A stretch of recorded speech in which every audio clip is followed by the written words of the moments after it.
পেহেলগামে জঙ্গি হামলার তৃতীয় দিনের মাথায় ভারত ও পাকিস্তানের মধ্যে গোলাগুলির ঘটনা ঘটেছে।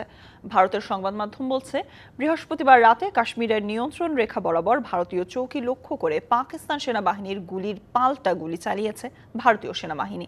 এদিকে মুখোমুখি অবস্থানের মধ্যে পরমাণু শক্তিধর দুই প্রতিবেশী দেশকে সর্বোচ্চ সংযম দেখাতে বলেছে জাতিসংঘ।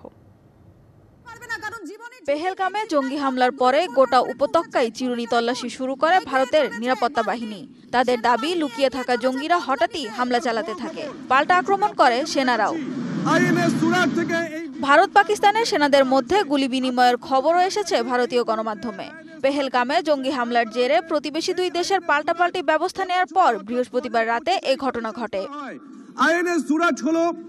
কালার এক্সপার্ট, জর্জ স্যাপ এবং মাইল্ড অন হ্যান্ডস টেকনোলজি সমৃদ্ধ অরিক্স ক্রিস্টাল ওয়াশ আপনার নন। এর আগে বৃহস্পতিবার ভারতের সর্বদলীয় বৈঠকে সরকারের যে কোনো পদক্ষেপে বিরোধী দলের সমর্থন আছে বলে জানান দলনেতা রাহুল গান্ধী। বৈঠকে কাশ্মীরে জঙ্গি হামলায় গোয়েন্দা ব্যর্থতার কথা স্বীকার করে নেয় মোদী সরকার।